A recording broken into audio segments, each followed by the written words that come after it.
नमस्कार, स्वागत है आप सभी का हमारे इस चैनल में और मैं हूं आपके साथ अंबिका मिश्रा। आइए हम खबरों की शुरुआत करते हैं देश की कुछ चुनिंदा खबरों के साथ। भारत की राजधानी में कोरोना महामारी को काबू करने के लिए केजरीवाल सरकार ने सोमवार को एक बड़ा कदम उठाते हुए दिल्ली में एक हफ्ते के कर्फ्यू का ऐलान किया है। यह कर्फ्यू आज रात से अगले सोमवार यानी 26 अप्रैल तक रहेगी। कोरोना की चेन तोड़ने के लिए दिल्ली सरकार ने यह बड़ा फैसला लिया है। बता दें कि सोमवार की सुबह सीएम अरविंद केजरीवाल और उपराज्यपाल अनिल बैजल की मीटिंग हुई, जिसके बाद सरकार ने दिल्ली में एक हफ्ते के कर्फ्यू का ऐलान किया है। दिल्ली में लगे इस कर्फ्यू के दौरान मॉल, स्पा, जिम, ऑडिटोरियम आदि सब पूरी तरह से बंद रहेंगी, लेकिन सिनेमा हॉल 30% क्षमता के साथ चल सकेंगे। इसके साथ ही हर जोन में एक दिन में केवल एक साप्ताहिक बाजार को अनुमति दी जाएगी। कोरोना वायरस महामारी की दूसरी लहर की डरावनी रफ्तार के बीच प्रधानमंत्री नरेंद्र मोदी सोमवार को कोविड-19 संबंधित हालात पर अहम बैठक करेंगे। इससे पहले शनिवार को प्रधानमंत्री ने हालात की समीक्षा के लिए अहम बैठक की थी।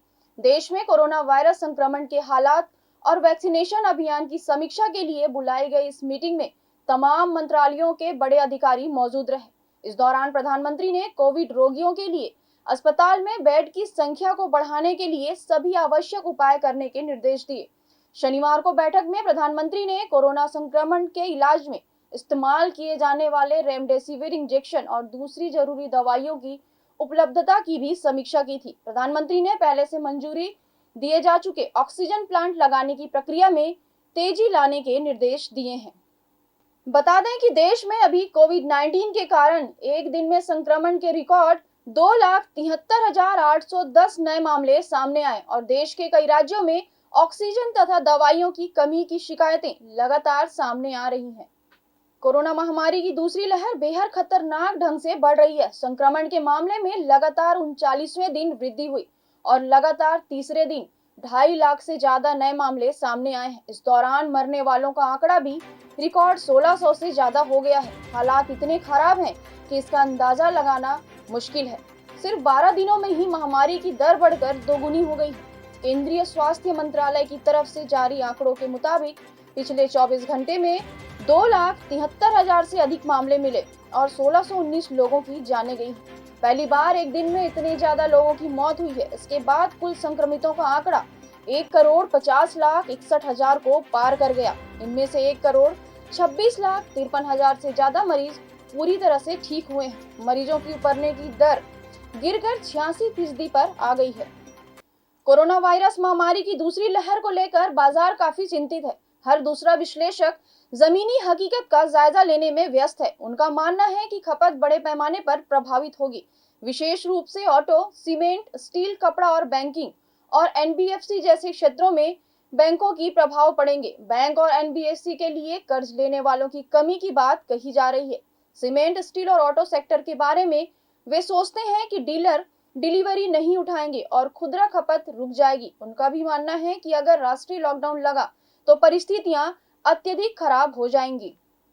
कोरोना वायरस की जंग से भारत के कई राज्यों को वैक्सीन की कमी का सामना करना पड़ रहा है। लगातार लोगों की जानें जा रही हैं, तो कहीं अस्पताल में बेड और ऑक्सीजन को लेकर हाय तौबा मची हुई है। इस बीच राहत की खबर यह है कि रविवार सुबह तक देश भर के अलग अलग राज्यों में 1,27,00,000 से भी अधिक कोरोना वायरस वैक्सीन पहुंचाई गई है। रविवार को केंद्रीय स्वास्थ्य मंत्री हर्षवर्धन ने कहा कि सितंबर तक कोवैक्सीन के उत्पादन में 10 गुना वृद्धि होगी। इसके अलावा कोविड-19 के खिलाफ काम करने वाली एंटीवायरल दवा रेमडेसिविर का इंजेक्शन का निर्माण मई तक दोगुनी होकर 7.4 मिलियन तक हो जाएगी।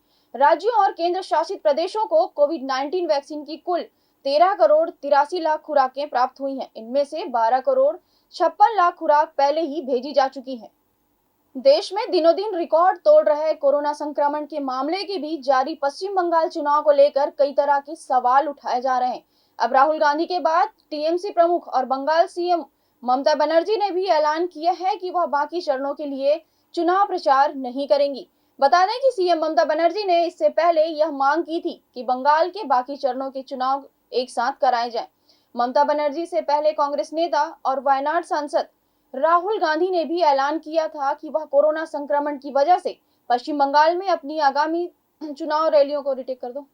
ममता बनर्जी से पहले कांग्रेस नेता और वायनाड सांसद राहुल गांधी ने भी ऐलान किया था कि वह कोरोना संक्रमण की वजह से बंगाल में अपनी सभी आगामी चुनावी रैलियों को रद्द कर रहे हैं। राहुल ने बंगाल में सिर्फ 2 ही रैलियां की थी। राहुल गांधी ने ट्वीट किया था, कोविड संकट को देखते हुए मैंने पश्चिम बंगाल की अपनी सभी रैलियां रद्द करने का निर्णय लिया है। राजनीतिक दलों को सोचना चाहिए कि ऐसे समय में इन रैलियों से जनता व देश को कितना खतरा है। बंगाल में रविवार को कोरोना वायरस के कुल मामले 8,419 नए मामले रिपोर्ट दर्ज किए गए। यह आंकड़ा चुनाव की तारीखों की घोषणा वाले दिन यानी 26 फरवरी की तुलना में 40 गुना ज्यादा है। यही नहीं, राज्य में महामारी की शुरुआत के बाद अब तक कोरोना के इतने मामले सामने नहीं आए थे। अकेले कोलकाता में ही रविवार को 2200 नए मामले दर्ज किए गए। देश की कुछ खास खबरों में फिलहाल तक के लिए इतना ही। आगे की अपडेट्स के लिए बने रहिए द न्यूज़ के साथ। नमस्कार।